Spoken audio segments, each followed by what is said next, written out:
কেমন আছেন? ভালো থাকুন। ফোনের লাইভ অনুষ্ঠানে ডাক্তারবাবুকে কিন্তু আজও আমরা আপনাদের জন্য পেয়ে গিয়েছি। তার ব্যস্ততম সময়ের মধ্যে দিয়ে এই শনিবার লাইভ অনুষ্ঠানের অপেক্ষায় আপনারা থাকেন, অপেক্ষায় তিনিও থাকেন। জানার ইচ্ছা আপনাদের, জানানোর ইচ্ছা কিন্তু তার প্রতিনিয়ত থাকে, যেহেতু তার উদ্দেশ্যই হচ্ছে একটু সুস্থ জীবন যাতে আপনারা পান, বা যে কোনো রোগ যদি হয়েও থাকে সেটা খুব স্বাভাবিক, কারণ সেই রোগটাকে কি করে প্রতিরোধ করা যাবে বা সেই রোগটাকে কি করে ট্রিটমেন্ট করে বেরিয়ে আসা যাবে আগামী সুস্থ জীবনে, সেটাই কিন্তু তার প্রচেষ্টা থাকে। তাই যে কোনো রোগ সংক্রান্ত জেনে নেওয়াটা কিন্তু আগে খুব গুরুত্বপূর্ণ। অনেক সময় অনেক কিছু আমরা জানতাম না, কিন্তু এখন এই মুহূর্তে যদি কোনো রোগ আমাদের শরীরে বাসাও বাঁধে, আমরা কিন্তু সেই রোগের সম্পর্কে, অসুস্থতার কারণ সম্পর্কে আগে জানবো, বুঝবো, ট্রিটমেন্ট তো তার পাশাপাশি চলবে। কিন্তু সেই জানা বোঝার প্রশ্নের উত্তরটা কিন্তু একজন বিশিষ্ট চিকিৎসকই দিতে পারে। আর আপনারা সকলেই জানেন ডক্টর কনিষ্ক সরকার মানে যেভাবে আপনাদের প্রত্যেকটা উত্তর প্রশ্নের গোড়া থেকে দিয়ে দেয়, বলে হয়তো আমরা বহু সাধারণ মানুষ যারা ডাক্তার নই, মেডিকেল ডিপার্টমেন্টের সঙ্গে কোনোভাবে যুক্ত নই, কিন্তু ডাক্তারবাবুর সাথে যখন আমরা কোনো প্রশ্ন করে উত্তর পাই,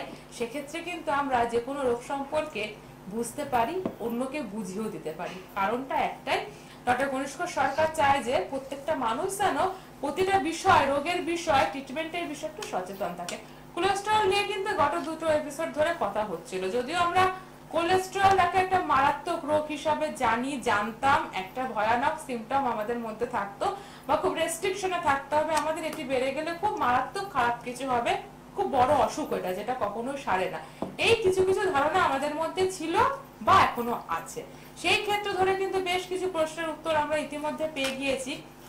আপনাদের হয়ে ডাক্তারবাবুকে কোলেস্টেরল সংক্রান্ত আমি দুটো প্রশ্ন করব। যেমন ডাক্তারবাবু বলেছিলেন কোলেস্টেরল খারাপ নয়, এবার খারাপ নয় তার ব্যাখ্যাটা আমাদেরকে একটু তিনি ডিটেলস যদি বলে দেয়, তাহলে আমাদের আপনাদের সকলের একটু সুবিধা হয়। কিন্তু কোলেস্টেরল যদি বেড়ে যায় তাহলে কি করে সেটাকে নিয়ন্ত্রণে রাখবো, কতটা মাত্রায় থাকলে সেটা বিপজ্জনক নয় বা খারাপ নয়, যে সেই ব্যাখ্যাটাও বা সাধারণ মানুষের জন্য কি, সমস্তটাই কিন্তু জানবো। তার থেকে জানাবেন যিনি উপস্থিত রয়েছেন বিশিষ্ট চিকিৎসক, প্রখ্যাত গ্যাস্ট্রোএন্টারোলজিস্ট ডক্টর কনিষ্ক সরকার। আপনাদের জন্য রয়েছে সরাসরি নাম্বার, লাইভ অনুষ্ঠান, যে কোনো শারীরিক সমস্যা নিয়ে আপনারা কথা বলতেই পারেন। আলোচনায় আমরা ঢুকবো, কারণ সময় এখনই 45 মিনিট মনে হলো, কিন্তু আলোচনা আর আপনাদের ফোন নিতে নিতে কোনোদিনই এই এপিসোডে আলোচনা শেষ করা যায় না। তাই কথা না বাড়িয়ে সকলের তরফ থেকে, সৃষ্টির তরফ থেকে স্যারকে জানাবো অনেক অনেক স্বাগত। নমস্কার স্যার। অনেক ধন্যবাদ। আমার অতি প্রিয় দর্শক শ্রোতৃমণ্ডলী, সবার জন্য শুভেচ্ছা। সবাই খুব ভালো থাকুন, সুস্থ থাকুন, আনন্দে থাকুন, সুন্দর থাকুন, এইটা জানিয়ে আজকে আমার বক্তব্য শুরু করব। প্রথম কথা একটু আবহাওয়া নিয়ে বলি। আসার সময়, স্টুডিওতে আসার সময় দেখছিলাম টিপ টিপ করে বৃষ্টি হচ্ছে, একটু ঠান্ডা বাড়ছে। সবার জন্য এই নভেম্বর মাসে গরম থাকবে এটা কাম্য নয়, সেটা শরীরের পক্ষেও ভালো নয়। আর ঠান্ডা বাড়বে আমরা জানি। আমি এটা প্রথম যিনি কলার তার ফোন নেবো, এ ব্যাপারে একটা ঠান্ডা নিয়ে একটা কথা বলবো, আমি একটু পরে বলছি। হ্যাঁ, কে লাইনে আছেন বলুন। নমস্কার ডাক্তারবাবু। নমস্কার, আমি অনির্বাণ ভট্টাচার্য বলছি শ্যামবাজার থেকে। হ্যাঁ, অনির্বাণ বাবু বলুন। হ্যাঁ বলছি, আমার কয়েকটা জিনিসের জাস্ট একটা ইনকোয়ারি রয়েছে। মানে এই নতুন প্যান্ডামিকের ক্ষেত্রে যে ওমিক্রন নতুন মানে ভাইরাসটা মানে ডেভেলপ করে এসেছে, তার বিষয়ে আর কি দু একটা আমার ইনকোয়ারি ছিল। যে এই দুটো ভ্যাকসিন নেওয়ার পরেও কি মানে এই ওমিক্রনের দ্বারা আক্রান্ত হওয়ার যে ব্যাপারটা এখনো মানে আমরা বুঝতে পারছি না যে কতটা সেফ থাকবো কি না থাকবো। অলরেডি একটা আমি খবরে দেখলাম মডার্না ঘোষণা করেছে তাদের এফিকেসি রেট নেই, মানে সুরক্ষিত থাকবো না আমরা ওমিক্রনের ক্ষেত্রে। তো এটা যদি একটুখানি বলেন আমাদেরকে। খুব রেলিভেন্ট প্রশ্ন করেছেন। আসলে আমি নিজে থেকে ওমিক্রন সম্পর্কে এই মুহূর্তে বলতে চাইছিলাম না। কেন মানুষের মধ্যে এত কনফিউশন, আমি ভাবছিলাম যে একটু কনফিউশনটা আগে দূর হয়ে গেলে ভালো হয়, কিন্তু আপনি প্রশ্ন করেছেন, আমি এটা নিয়েই শুরু করছি। আমি প্রথমে একটা জিনিস জিজ্ঞেস করব, আপনি একটু বলবেন ওমিক্রন বলে যে ভাইরাস, সেটা তো আসলে সার্স কভ যে ভাইরাস আমরা বলি সেটারই একটা মিউটেটেড ফর্ম, এই ব্যাপারে তো কোনো সন্দেহ নেই। না না না, মিউটেটেড। আচ্ছা, যারা দর্শক শ্রোতৃ মণ্ডলী শুনছেন, অনেকে মিউটেটেড ফর্ম ব্যাপারটা নতুন লাগতে পারে, শুনতে অসুবিধা লাগতে পারে। সোজা কথা হলো যে প্যান্ডেমিক, অর্থাৎ যে মহামারী বা অতিমারিতে আমরা সারা পৃথিবীব্যাপী মনুষ্য জাতি আক্রান্ত, এবং কয়েকটা দেশে যার প্রভাব অতিশয় প্রবল হয়েছিল এবং এখনো হচ্ছে, কোনো কোনো জায়গায় সেই প্রভাব অনেক কমে যাচ্ছে, মানে সব জায়গাতেই যে এটা খুব দুঃখজনক ব্যাপার তা নয়, অনেক আনন্দেরও খবর আছে। কিন্তু এই যে নতুন যে ওমিক্রন বলে ভ্যারিয়েন্ট কথাটা আমরা ইউজ করি, ভ্যারিয়েন্ট কথাটা মানে ধরন, মানে একটা বিশেষ ধরন।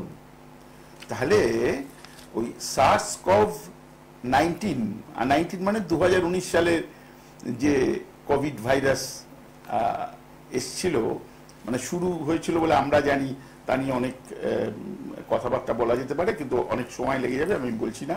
সেটারই একটা নতুন ভ্যারিয়েন্ট বা নতুন ধরন হচ্ছে ওমিক্রন। প্রথম কথা হচ্ছে যে ওমিক্রন কথাটা মানে হলো শুধু ও, মানে ল্যাটিন অথবা গ্রিক ভাষায়, এ ব্যাপারে আমার একটু দ্বন্দ্ব আছে, ও কথাটাকে ওমিক্রন বলে বলা হয়, অর্থাৎ এটা একটা বিশেষ ভ্যারিয়েন্ট কোভিডের, এটা পরিষ্কার। এবার আপনি অনির্বাণবাবু জিজ্ঞাসা করলেন যে মডার্না ঘোষণা করেছে যে তাদের যে টিকাটা তারা বের করেছে সেটা এই নতুন ভ্যারিয়েন্টের এগেইনস্টে প্রতিরোধ ক্ষমতা গড়ে তুলতে নাও পারতে পারে। কিন্তু আমরা তো মানে আমি যেমন দুখানা কোভিশিল্ডের ডোজ নিয়েছি, আমার মা কোভ্যাক্সিনের 2টো ডোজ নিয়েছি, সেই ক্ষেত্রে তারা কতটা ওইখানে আসি। অর্থাৎ হ্যাঁ, আমি আপনি লাইনে থাকুন, আমি এই ব্যাপারটা পরিষ্কার করে দিই, কারণ এটা আতঙ্ক যাতে লোকের মধ্যে না হয়। এখানে একটা খুব ফান্ডামেন্টাল ব্যাপার, মানে এই ভ্যাকসিন তৈরির টেকনিক নিয়ে একটা ফান্ডামেন্টাল ব্যাপার বলতে হবে, না হলে এই ব্যাপারটা নিয়ে প্রচুর দ্বিধাদ্বন্দ্ব রয়েছে। আমি পরিষ্কার করে দিচ্ছি। প্রথম কথা হচ্ছে মডার্নার যে ভ্যাকসিন, মডার্না একটা কোম্পানি যেটা ভারতের নয়, তারা যে ভ্যাকসিন ব্যবহার করেছিল, মানে আবিষ্কার করেছে বা বের করেছে, সেই ভ্যাকসিন ভারতের 99.999999% লোকেরা নেয়নি, অর্থাৎ অ্যাভেলেবলই ছিল না। আমাদের গভর্নমেন্টের প্রোগ্রামের মধ্যে আপনি যে দুটি নাম বললেন, কোভিশিল্ড এবং কোভ্যাক্সিন, এই দুটোই অ্যাভেলেবল ছিল। এটা আমি বোঝাতে পেরেছি তো, যে মডার্নার ভ্যাকসিনটা এমনি আলোচনায় বলা যেতে পারে, কিন্তু ভারতবর্ষের মাটিতে যাদেরকে ভ্যাকসিনেট করা হয়েছে তাদের মধ্যে মডার্নার ভ্যাকসিন দিয়ে তো ভ্যাকসিনেট করা হয়নি। এই ব্যাপারটুকু অনির্বাণবাবু বুঝেছেন?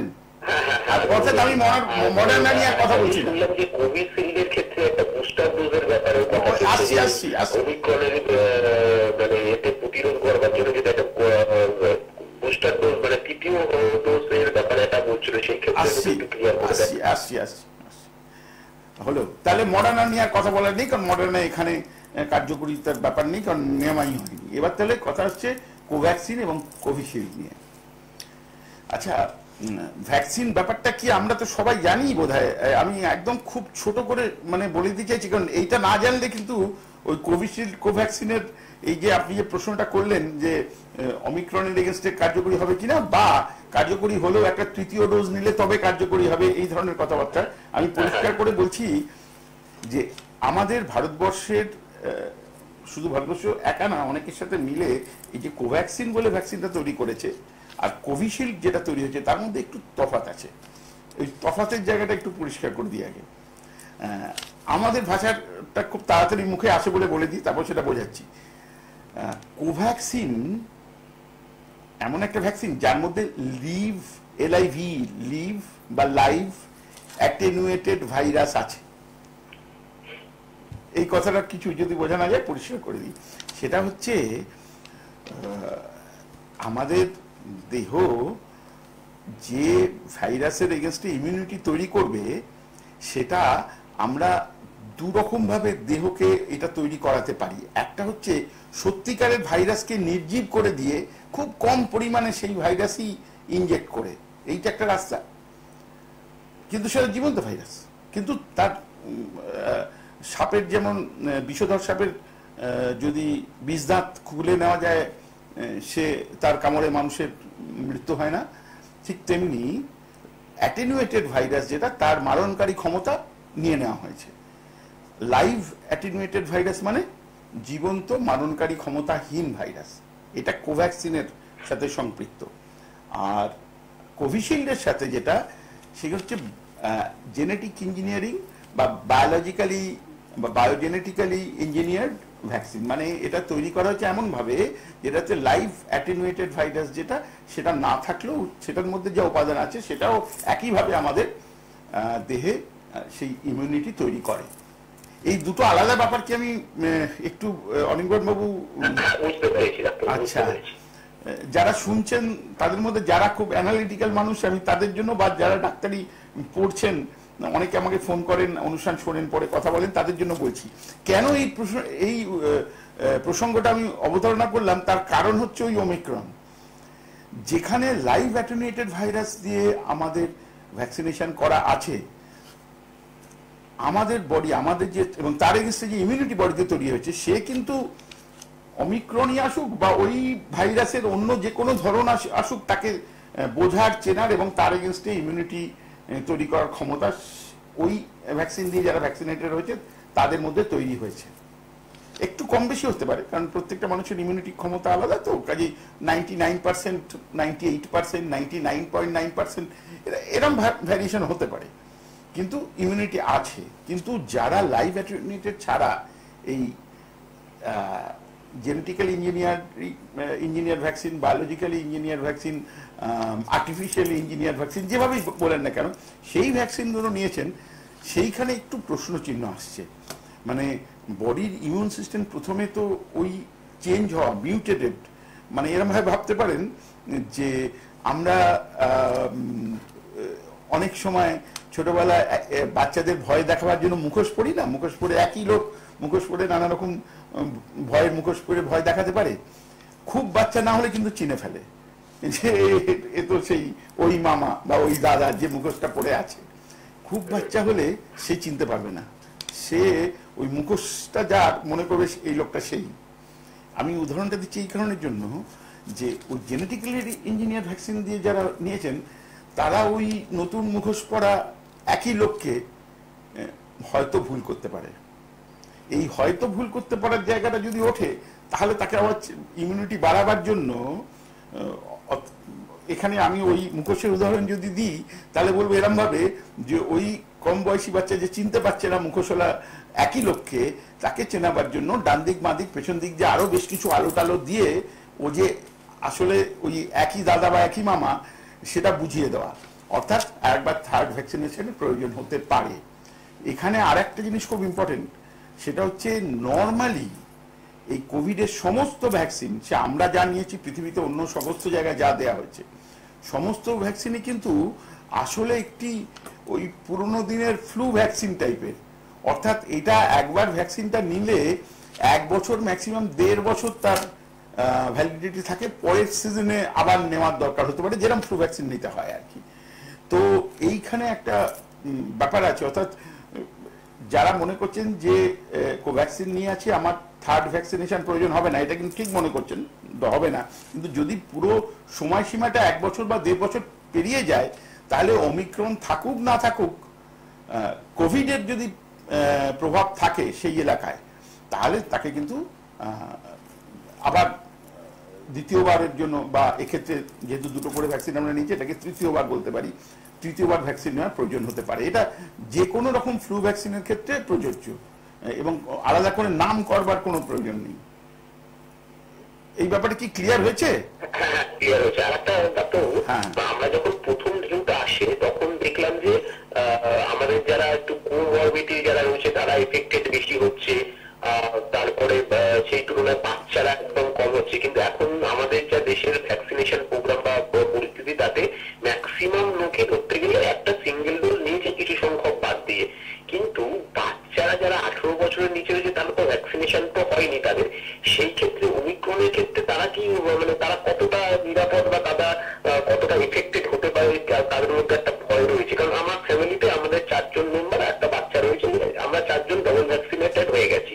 কিন্তু আমার যে বাচ্চাটা রয়েছে, সেটা বাচ্চাটা 3 বছর বয়স, তার ভ্যাকসিনেশন হয়নি। সেই ক্ষেত্রে তাকে কতটা সেফটি বা কতটা, বা ওমিক্রন বাচ্চাদের ক্ষেত্রে বেশি এফেক্টেড হচ্ছে বা বয়স্ক লোকের কাছে বেশি এফেক্টেড হচ্ছে? যেমন আমরা ফার্স্ট ওয়েভের সময় দেখেছিলাম যে বাচ্চারা কম এফেক্টেড হয়েছে, তুলনামূলক একটু প্রাপ্তবয়স্ক বয়স্ক লোকেরা বেশি এফেক্টেড হয়েছে। ওমিক্রনের ক্ষেত্রে কি সেরকম কোনো কিছু সিমটম এখনো পর্যন্ত ধরা যাচ্ছে? মানে আমরা সেটা একটু ব্যাপারটা যদি জানতে পারি। হ্যাঁ, এই ব্যাপারটা খুব পরিষ্কার, মানে আমাদের সারা পৃথিবীব্যাপী যে গবেষণা চলেছে এখনো পর্যন্ত যে ধারণা আছে, পরিষ্কার করে দুটো কথা বলা যেতে পারে, আমি একদম ক্লিয়ার করে দিচ্ছি। প্রথম কথা হচ্ছে, আপনি খুব কারেক্টলি বললেন, বাচ্চাকে ডিফাইন করলেন। আমি বাচ্চার ওপরের বয়সটা আপনি 18 বলেছেন, কারেক্ট। নিচের বয়সটাকে বলতে হবে কত থেকে বাচ্চা শুরু, সেটা হচ্ছে 2, অর্থাৎ 2 বছর থেকে 18 বছর পর্যন্ত। 2 বছরের নিচের ব্যাপারটা ইনফ্যান্ট, আমি ওই প্রসঙ্গে এখন যাচ্ছি না। এবার 2 বছর থেকে 18 বছর যাদের বয়স, তাদের মধ্যে যাদের 18 বছরের যত কাছাকাছি বয়স তাদের ভ্যাকসিনেশন আগে দিতে হবে। এবার আপনার প্রশ্নের জায়গাটা ছিল অন্য। আপনার প্রশ্নটা ছিল যে অন্য যে ভ্যারিয়েন্টগুলো আগে কোভিডের এসছে তার তুলনায় যে ওমিক্রন বলে যে ভ্যারিয়েন্টটা এসছে সেটার প্রতি এই বাচ্চারা 2 থেকে 18 বছরের বাচ্চারা তারা কি বেশি ভালনারেবল? এটাই এক্স্যাক্টলি প্রশ্ন। তো উত্তরটা হচ্ছে ওই পুরোনো জায়গায় ফিরে যাওয়া। আসলে তো মুখোশ পড়া, একই কোভিড, তো একই কোভিডে অন্য বাচ্চারাও যতটা ভালনারেবল ছিল, এই ওমিক্রনের এগেইনস্টও ততটা ভালনারেবল বাচ্চারা। এখানে আবার একটা মানে গুলিয়ে দেওয়ার ব্যাপার আছে, সেটা পরিষ্কার করি। ওমিক্রন আর থার্ড ওয়েভ এই দুটো কিন্তু এক নয়, এটা একটু মাথায় রাখতে হবে। হ্যাঁ, মানে আমরা তো সেটাই পাচ্ছি, মানে উনি ওমিক্রন ছিল মানে থার্ড ওয়েভ এসে যাওয়া, বাচ্চারা মানে যা শুনেছিলাম বাচ্চারা খুব বেশি পরিমাণে এফেক্টেড, এই ব্যাপারটা আমাদের খুব মানে ভাবাচ্ছে আর কি। বুঝতে পারছি আমি, এইখানে প্রচন্ড কনফিউশন আছে, যার জন্য আমি ভেবেছিলাম একটা প্রোগ্রামে না এইগুলো প্রত্যেকটা ক্লিয়ার করব। তা আমি এখনই বলে দিচ্ছি, আপনি প্রশ্ন যখন করেছেন এটা মানুষের জানা উচিত। সেটা হচ্ছে থার্ড ওয়েভ আসা আর এই ওমিক্রন বলে ভ্যারিয়েন্টটা পাওয়া গেছে কোথাও কোথাও আমাদের ভারতবর্ষ, গুজরাটে, কর্ণাটকে এইসব জায়গায় পাওয়া গেছে। এখনো পর্যন্ত আমার কাছে যা খবর পশ্চিমবঙ্গে পাওয়া যায়নি এখনো পর্যন্ত। মানে 6 জন, মানে ডাক্তার আপনি বলছেন যে মানে আমরা খবরই দেখেছিলাম 6 জন যে আইডিতে ভর্তি হয়েছে তাদের জেরম সিকোয়েন্স পাঠিয়েছে, তো সেই রিপোর্টটা কি নেগেটিভ? তাহলে আমরা না এখনো পাওয়া যায়নি। না ওমিক্রনের কোনো পাওয়া যায়নি ভাইরাস। যে জিনোম সিকোয়েন্সে পাঠানো হয়েছে তার পজিটিভ ওমিক্রনের জন্য রিপোর্ট এখনো অ্যাওয়েটিং। আচ্ছা, কারণ আমাদের পাশের লোকটা ওমিক্রন কিনা তো আমরা বুঝতে পারবো না, কারণ সেই ক্ষেত্রে মানে আমরা মানে আমাদের দুর্ভাগ্য এটা যে আমরা সঠিক পরিসংখ্যান এখনো পর্যন্ত আমরা ওয়েস্ট বেঙ্গল থেকে পাই না, কোনটা আদৌ কি হয় না হয়, মানে আমার খুবই পার্সোনাল ওপিনিয়ন। কিনা সেটা বলতে আমাদের অনেক সময় আটকে যায়, সেটা অজানা যাওয়া হয়ে যায় সেই ক্ষেত্রে। হ্যাঁ, না আপনি ঠিক বলেছেন। এখানে আমি একটা উত্তর পরিষ্কার করে বলে দিই, আমাদের পশ্চিমবঙ্গের জন্য একটু অন্যরকম ভাবে ভাবতে হবে, কারণ পশ্চিমবঙ্গে সারা ভারতবর্ষের মধ্যে ডেন্সিটি অফ পপুলেশন, অর্থাৎ জমি কম মানুষ বেশি, মানে কম জায়গায় অনেক বেশি মানুষ থাকে। আপনি জানি না জিওগ্রাফির এখানে স্টুডেন্ট কেউ আছেন কিনা, তাহলে আপনি তো জানেন, আমাকে আর বলতে হবে না যে পশ্চিমবঙ্গে জমির সাথে মানে প্রতি ধরুন স্কোয়ার কিলোমিটারে যত বসতি, এত বেশি ঘন বসতি আমাদের ভারতবর্ষের অন্য সব জায়গা চিন্তা করলে খুব কম জায়গা নেই বললেই চলে। এখন আমাদের পক্ষে বিরাট বড় একটা চ্যালেঞ্জ যে এই ধরনের রোগে, যেটা আমরা কোভিডে আমরা প্যান্ডেমিকে ভুগছি, সেক্ষেত্রে প্রথমেই আমরা বলি কি যে দূরে থাকো, দূরত্ব বজায় রাখো। এখন পশ্চিমবঙ্গের সমস্ত মানুষ যদি সত্যি দূরত্ব বজায় রাখে তাহলে পশ্চিমবঙ্গটাকে এক্সপ্যান্ড করতে হবে, তো ওদিকে বাংলাদেশে ঢুকে যেতে হবে, ওদিকে ঝাড়খণ্ড বিহারে ঢুকে যেতে হবে, তো কেউ তো ঢুকতে দেবে না। বাংলাদেশ তো ওখানে বর্ডার গার্ডস, বাংলাদেশ বিজিবি আছে, ওরা ঢুকতে দেবে না। ঝাড়খণ্ড ঢুকতে হবে না, বিহারও ঢুকতে হবে না, তো আমাদের যাওয়ার জায়গা কোথায়? তো সেই জন্য এই কম জায়গার মধ্যে যতটা পারা যায় দূরত্ব বজায় রাখার ব্যাপার আছে। এবং আপনি যে কনফিউশনের কথা বলছেন, প্রতি পদে পদে বিভিন্ন জায়গায় আমাদের পশ্চিমবঙ্গে এই ব্যাপার নিয়ে কনফিউশন আছে। কিন্তু এর সাথে আর একটা কথা আমি বলি, পশ্চিমবঙ্গের মানুষ, আমার যেটা নিজের ধারণা, তাদের ইন জেনারেল তারা খবর একটু বেশি রাখেন, সেটা কিন্তু পজিটিভ। যে কোনো কারণেই হোক, ভুল হতে পারে, ঠিক হতে পারে, ইনফরমেশন তারা একটু বেশি রাখেন, সেই ইনফরমেশনটা ভুল ইনফরমেশনও হতে পারে। কিন্তু আমি অন্য স্টেটে গেছি, দেখেছি, সেখানে লোকে এইসব ইনফরমেশন রাখাটা যে জরুরি সেই ব্যাপার সম্পর্কেও তারা অতটা হয় আগ্রহী নয়, বা যে কোনো কারণেই হোক সেটা আলাদা ব্যাপার। আমি আর স্পেসিফিক্যালি এই আপনার প্রশ্নের দ্বিতীয় একটা অংশ আছে, যেটা হচ্ছে বাচ্চাদের স্কুল খুলে যাওয়ার সাথে যুক্ত লোকে প্রশ্ন করছেন, কারণ আমার বাড়িতেও একই অবস্থা, আমার বাড়িতেও বাচ্চারা আছে। তো সেখানে স্কুলটা খুলেছিল, অলরেডি স্কুলে যেতে শুরু করেছিল এবং একটু দূরত্ব বজায় রেখে স্কুলের মাঠে ফুটবল খেলতে শুরু করেছে। সেদিন পড়ে গিয়ে, মানে অনেকদিন পরে ফুটবল খেলতে গিয়ে পায়ে ব্যথাও পেয়েছে, যেটা কিনা আমার খুব ভালো লেগেছে, না এই প্রথম 2 বছর পরে ফুটবল খেলতে গিয়ে পায়ে ব্যথা পেল। ব্যাপারটা হচ্ছে, কিন্তু তারাই আবার এসে বলছে জানো তো আমি শুনলাম নাকি আবার নাকি বন্ধ হয়ে যাবে। এরকম অনেকে প্রশ্ন, যে ওমিক্রনের জন্য আবার বন্ধ হয়ে যাবে কিনা। আমার নিজের এই ব্যাপারে কিন্তু আমি যে তথ্য দেবো এটা সঠিক নাও হতে পারে, কারণ এটা আমার নিজের অ্যাসেসমেন্ট, সেটা বলছি। আমি জানি না এটা কি হতে চলেছে, কিন্তু আমার যেটা ধারণা সেটা হচ্ছে, আমরা যদি এই টিকাকরণের যে কর্মসূচি বাচ্চাদের ক্ষেত্রে সেটা সঠিকভাবে করতে পারি, সফলভাবে করতে পারি, তাহলে যে যে রেস্ট্রিকশন নিয়ে স্কুলে বাচ্চারা এখন যাচ্ছে, যে ধরনের রেস্ট্রিকশন নিয়ে, সেই ধরনের রেস্ট্রিকশন নিয়ে আমরা ব্যাপারটাকে চালু রাখতে পারি।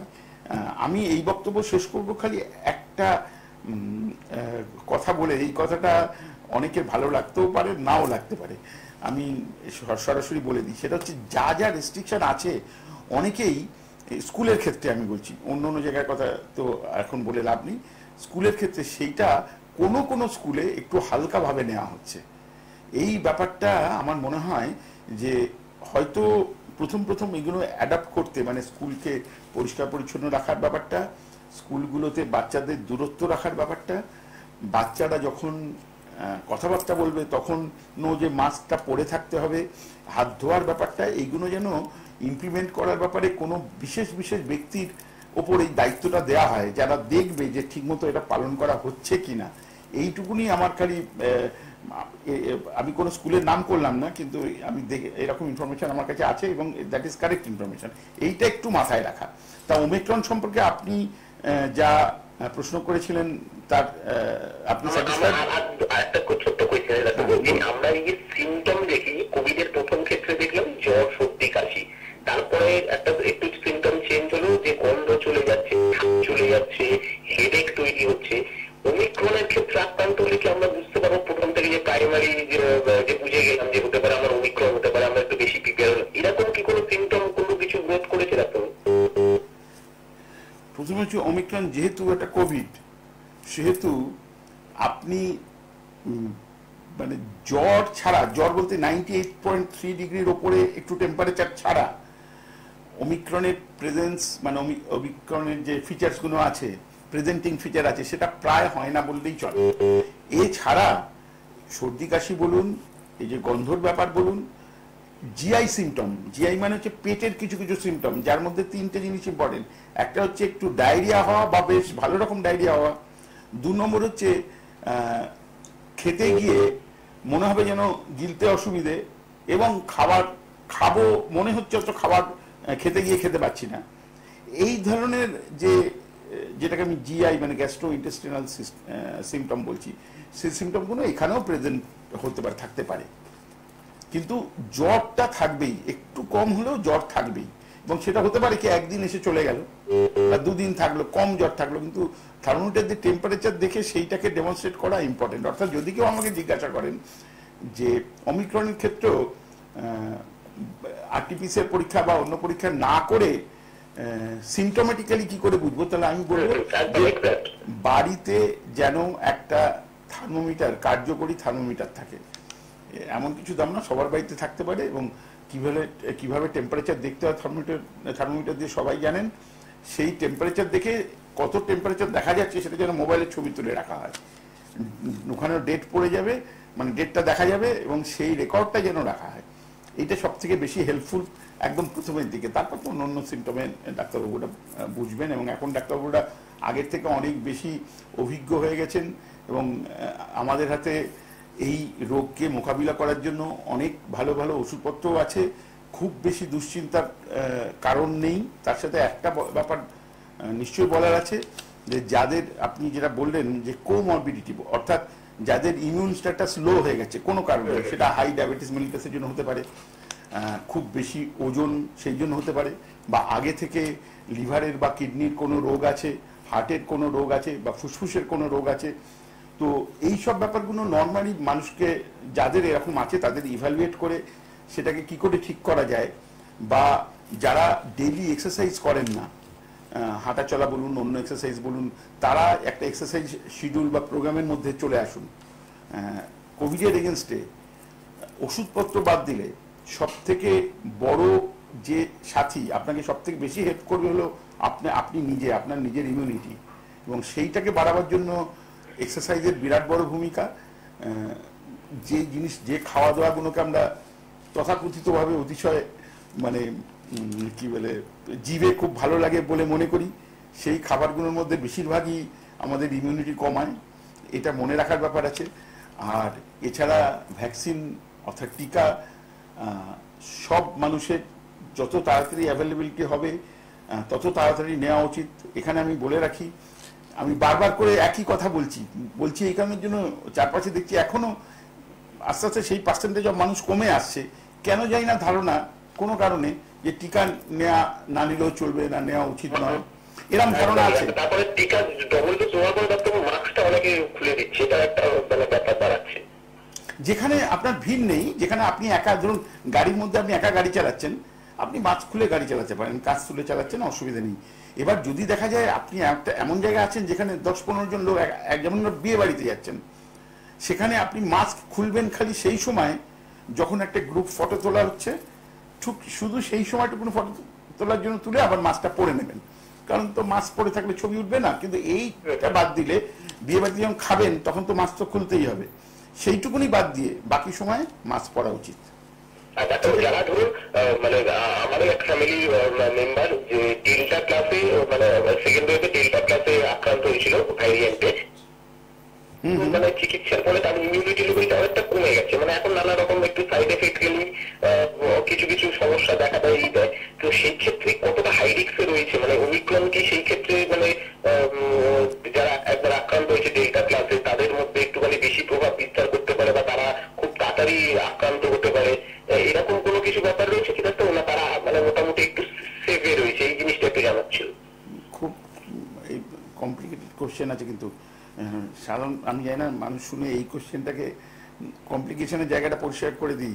আসলে আপনার প্রশ্নকে ভাবতে হলে, উত্তর দিতে হলে এইটা আগে জানতে হবে, যাদের একবার কোভিড হয়ে গেছে এবং যারা ভ্যাকসিনও নিয়ে নিয়েছে, মানে তারপরে ভ্যাকসিন নিয়ে নিয়েছে, এই দুটো ইনসিডেন্ট তাদেরকে ফার্দার কোভিডের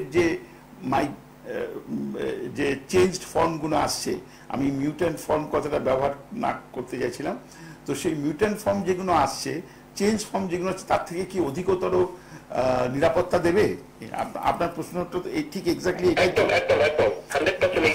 আমি বুঝতে পারছি। তো সত্যি কথা বলতে কি, এই প্রশ্নের উত্তর দেওয়ার জন্য পুরনো ভাইরাস সংক্রান্ত যে নলেজ, সেইটা থেকে আমাদের ডাক্তারবাবুদের দিতে হচ্ছে বা সায়েন্টিস্টদের দিতে হচ্ছে। যেহেতু নতুন সিনারিওতে এগুলো কি ধরনের বডি কিভাবে রিয়াক্ট করছে, সেইগুলো যত একটা মিনিমাম স্যাম্পল সাইজ না পাওয়া যাচ্ছে, ধরুন 50 জন বা 100 জন রুগীর সাথে যদি না এই ব্যাপারে পরীক্ষা করা হয়, তাহলে আমি যা কিছু বলবো বা এখনো পর্যন্ত যা কিছু বলা হচ্ছে, এগুলো সেই পুরনো চিন্তাধারার উপর নির্ভর করে, এবং সেই চিন্তাধারার উপর নির্ভর করে যদি উত্তর দিতে হয়, তাহলে বলতে হবে যে এরা যথেষ্ট ইমিউনিটি রেন্ডার করে, এইটা উত্তর দিতে হয়। কিন্তু এই উত্তরে সন্তুষ্ট আমি নিজে নই, কারণ ভবিষ্যতে এই যে নতুন মিউট্যান্ট ফর্মগুলো আসছে, সেগুলো কিভাবে এফেক্ট করবে, সেটা এফেক্ট করার পর অ্যানালিসিস করলে বোঝা যাবে। ঠিক আছে, এখানে একটু উত্তরটা মানে এলোমেলো রইল, কারণ এখানে আমাদের নিজেদের যে পুরো সায়েন্টিফিক কমিউনিটির নলেজটাও একটু এলোমেলো রয়েছে, ওই জন্য বললাম। ঠিক আছে, আর কিছু? অনেক ধন্যবাদ, আমি বিচ্ছিন্ন করছি। দর্শক, আমার প্রিয় দর্শক শ্রোতৃমণ্ডলী, খুব শক্ত আলোচনা হলো, কিন্তু এত বেশি শক্ত আলোচনা আমার নিজেরও পছন্দ নয়। ইনফ্যাক্ট এরকম হতে পারে যে অনেকে বোর হচ্ছেন, যে এত বেশি টেকনিক্যাল কথাবার্তা হতে পারে, কারণ বড় বড় হাই উঠছে, কেউ টিভি অন্য চ্যানেল বদলাচ্ছেন, কিন্তু যেহেতু এই ধরনের প্রশ্ন উঠেছে, উত্তর দিতেই হবে। কিন্তু তার আগে, উনি ফোন করবার আগে আমি একটা প্রসঙ্গ বলবো বলে কথা দিয়েছিলাম, সেটা আপনাদের অনেকের করা প্রশ্ন, আমি সেই জায়গাতে একটু পরিষ্কার করিনি, এটা খুব সোজা ব্যাপার। প্রশ্নটা ছিল এই যে কোলেস্টেরল যদি, আমি বলেছিলাম আগের দিন যে কোলেস্টেরল অতটা খারাপ নয় যতটা খারাপ বা যতটা ভয়ঙ্কর আমরা ভাবি। তো সেটা যদি না হয় তা কোলেস্টেরল নিয়ে এত দুশ্চিন্তাই বা কেন? কোলেস্টেরল এত মাপার ব্যাপারটা কি? এই কেন কোলেস্টেরল যদি খারাপ না হয় তাহলে কেন আমরা এটাকে নিয়ে দুশ্চিন্তা করি, আর কি করবো না দুশ্চিন্তা? এরকম নানা রকম প্রশ্ন আছে। আমি পরিষ্কার করে এই ব্যাপারটা বলি যে আসলে কোলেস্টেরল ক্ষতি করে বলে আমরা যেটা জানি, কোলেস্টেরল ফ্যাটি হোক প্রোটিনই হোক যাই হোক না কেন, সেই ক্ষতিটা কি করে করে, এই কি করে করে মেকানিজম অফ অ্যাকশন, এইটা জানতে পারলে তখন আমাকে যা যা প্রশ্ন করা হয়েছে তার উত্তরটা খুব সহজ হয়ে যাবে। আসলে কোলেস্টেরলের ক্ষতি যেভাবে করে, সেই ক্ষতি করার রাস্তাটা হচ্ছে রক্তবাহী যে নালীগুলো আছে, আর্টারি মূলত, তো তার ভেতরের দিকে কোলেস্টেরলগুলো যেরকমভাবে কেটলিতে জল ফুটলে কেটলির ভেতরে একটা লেয়ার তৈরি হয়, শক্ত লেয়ার, মানে যদি হার্ড ওয়াটার ফোটানো হয় যেরকমভাবে তৈরি হয়, কোলেস্টেরল সেরকমভাবে প্লাকস তৈরি করে। মানে রক্তবাহী নালীর ভেতর দিকটাকে যতটা প্লায়েবল, যতটা ইলাস্টিক ছিল, নরম ছিল, তা না করে সেগুলো স্টিফ, শক্ত হয়ে যায়। এবং তার ভেতরে যে এফেক্টিভ ডায়ামিটার, অর্থাৎ যতটা রক্ত চলাচল করা উচিত তার জন্য যে জায়গা দরকার সেই জায়গাটা কমে গেল, তার ফলে অতটা রক্ত চলাচল করতে পারে না। প্রথম স্টেজ। দ্বিতীয় স্টেজ হলো, যদি এই শরীরের বিভিন্ন প্রক্রিয়ার মধ্যে এমন একটা অবস্থার সৃষ্টি হয় যেখানে ওই নল দিয়ে, আর্টারি দিয়ে অনেক বেশি রক্তকে প্রবাহিত হতে হবে, বেশি রক্তকে যদি প্রবাহিত হতে হয় একটা নলকে দিয়ে, নলের মধ্যে দিয়ে, তাহলে সেই দুটো রাস্তা আছে, একই পরিমাণ সময়ের মধ্যে, ধরুন 2 সেকেন্ডের মধ্যে বা 1 সেকেন্ডের মধ্যে খুব তাড়াতাড়ি করে রক্তটাকে প্রবাহিত করা, তাহলে যে কোনো একটা পয়েন্ট দিয়ে নির্দিষ্ট সময়ে বেশি পরিমাণে রক্ত বারবার করে যদি প্রবাহিত হয় সেইভাবে হতে পারে। আর একটা হচ্ছে ওই নলটা যদি এক্সপ্যান্ড হয়ে একটু বড় হয়ে যায় তাহলে বেশি রক্ত প্রবাহিত হতে পারে। এখন বারবার যদি খুব তাড়াতাড়ি রক্তকে প্রবাহিত হতে হয় তাহলে হার্ট এজ এ পাম্প, হার্টকে অনেক তাড়াতাড়ি এরম করে পাম্প করতে হবে। হার্টকে যদি বেশি তাড়াতাড়ি পাম্প করতে হয় তাহলে হার্টের অক্সিজেনের ডিমান্ডটা বেড়ে যাবে, কারণ হার্ট কাজ করছে তো, তার অক্সিজেনের দরকার বেশি।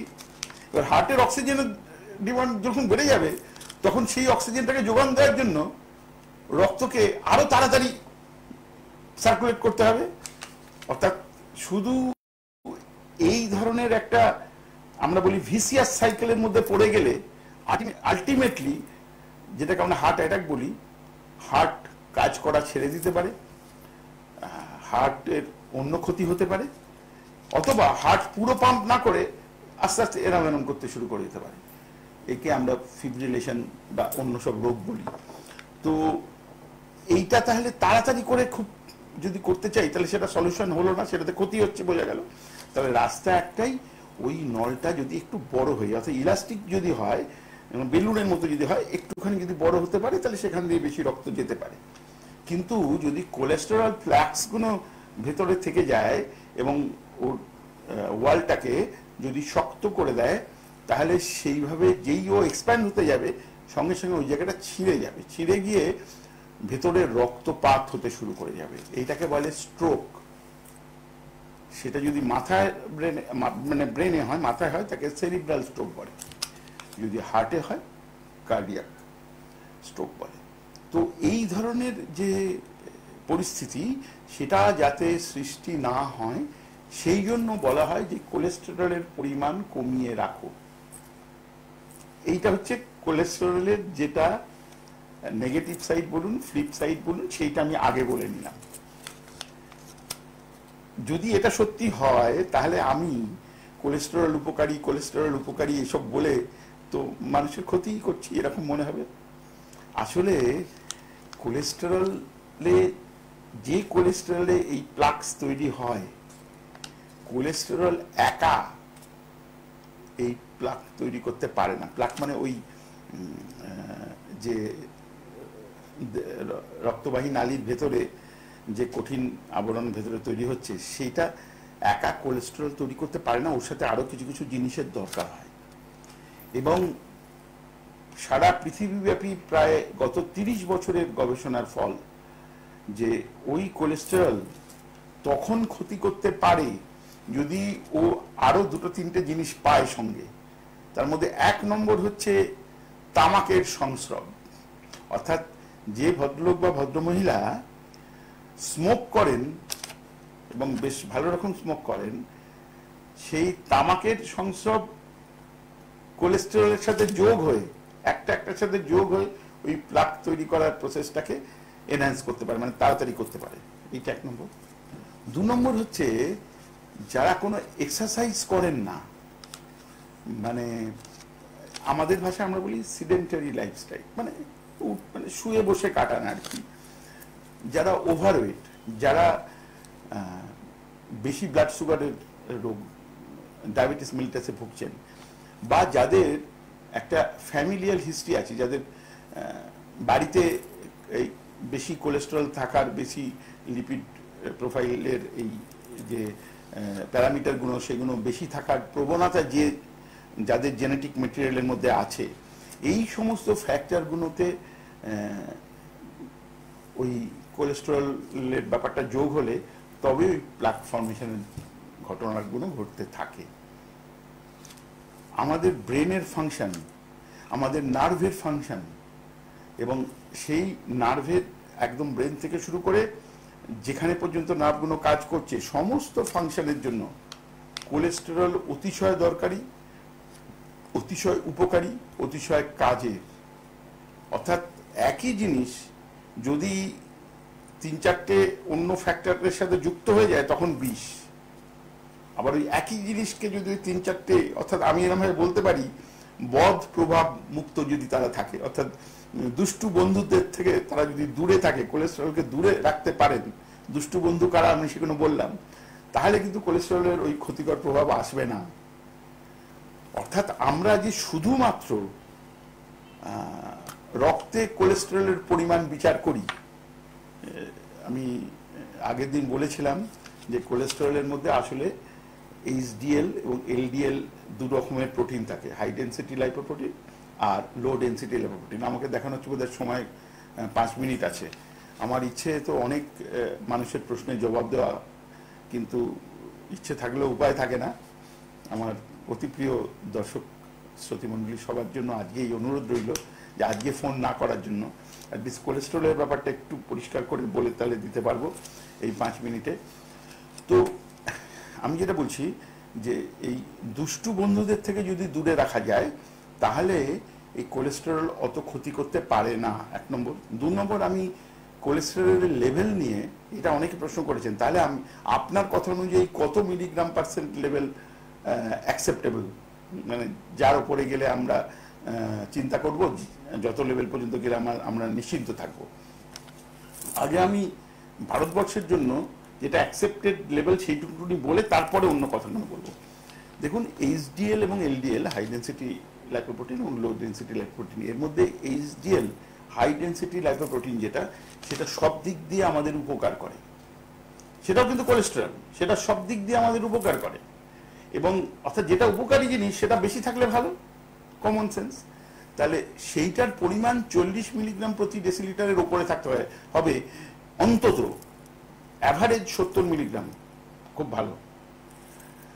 আর লো ডেন্সিটি লাইপোপ্রোটিন যেটা ক্ষতি করে, সেটাও কিন্তু প্রোটিন, তো যেটা ক্ষতি করে, তো সেইটা অন্তত 70 মিলিগ্রামের তলায় বা আরেকটু বাড়িয়ে 100 মিলিগ্রামের তলায় থাকা ভালো। এইটা হচ্ছে standard accepted range for India, ভারতবর্ষের মানুষের জন্য এটা অ্যাকসেপ্টেড রেঞ্জ। এবার তাহলে যোগ করতে হবে সেই আগের কথাগুলো। কি আগের কথাগুলো? যে ধরুন কারু টোটাল কোলেস্টেরল লেভেল, যেটা কিনা আমরা এবার এতক্ষণ পর্যন্ত আমি এইচডিএল এলডিএল আলাদা করে বলছিলাম, আমি টোটাল কোলেস্টেরল লেভেলের কথা যখন বলবো তখন এইভাবে ভাবা হয় কি 200 মিলিগ্রামের তলায় যেন 200 মিলিগ্রাম পার ডেসিলিটার এর তলায় যেন থাকে,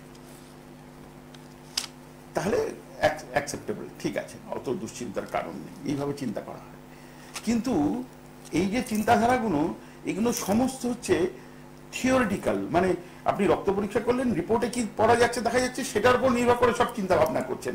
এবং এইভাবে চিন্তা ভাবনার গোড়ায় গলদ হলো এই যে শুধু রিপোর্ট চিন্তা করে তার স্মোকিং এর হিস্ট্রি নেওয়া হলো না, তার স্মোকিং সম্বন্ধে জিজ্ঞেস করা হলো, স্মোকিং অথবা তামাক ব্যবহার অন্যরকম ভাবে জিজ্ঞাসা করা হলো না, সে ওবিস কিনা মানে সে একটু মোটা কিনা জিজ্ঞেস করা হলো না, তার লাইফস্টাইল সিডেন্টারি না সে কাজকর্ম এক্সারসাইজ করে। হ্যাঁ, আমি সংকেত পাচ্ছি যে সময় যেটুকুনি আছে আমি তার মধ্যে বলবো, আমি বেশি সময় নেবো না, ঠিক আছে। তো এই যে অন্য অন্য ফ্যাক্টরের কথা বললাম, এছাড়াও তার জেনেটিক মেটেরিয়ালের মধ্যে ফ্যামিলিয়াল ট্রেট যেটাকে আমরা বলি সে ধরনের ব্যাপার আছে কিনা, বা তার এমন কোনো ওষুধপত্র, এমন কোনো রোগ, যেমন ডায়াবেটিস মেলিটাস অবশ্যভাবে মানে কোলেস্টেরলের একটি দুষ্টু বন্ধু, মানে কোলেস্টেরলকে দিয়ে খারাপ কাজ করাতে চায়।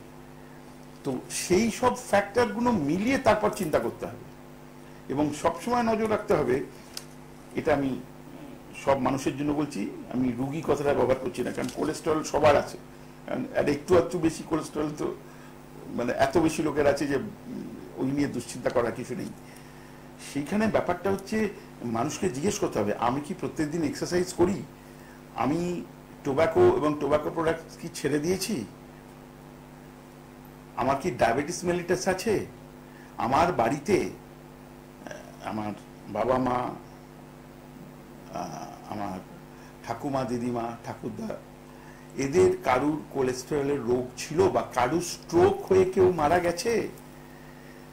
এখনকার দিনে এটা প্রায় প্রমাণিত, বলবো প্রমাণিত সত্য যে স্ট্রোকের ক্ষেত্রে সে সেরিব্রাল বলুন, কার্ডিয়াক বলুন, একটা বড় অংশ, অনেক বড় একটা অংশ কিন্তু ওই যে বললাম যে কোলেস্টেরল প্লাক্স, যেগুলো ওই কারণের জন্য স্ট্রোকটা হয়।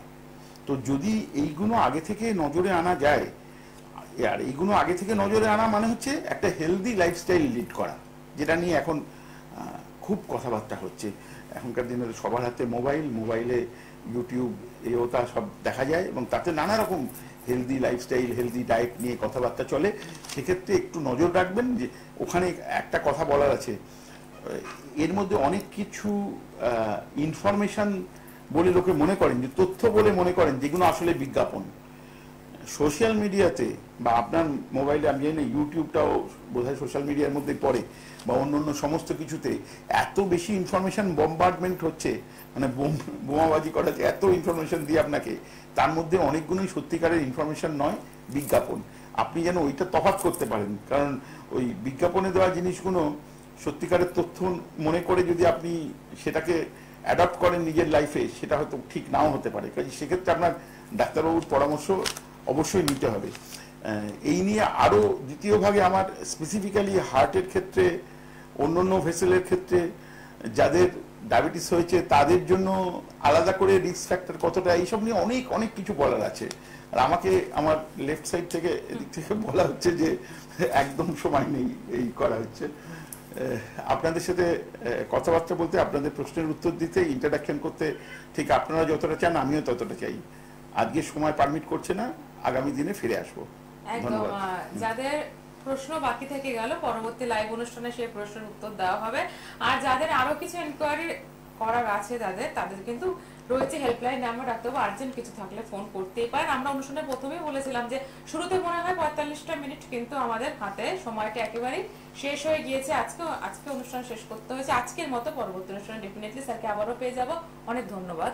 পরবর্তী অনুষ্ঠানের জন্য অপেক্ষা করলাম। সকলে ভালো থাকুন, শারীরিকভাবে সুস্থ থাকুন। নমস্কার।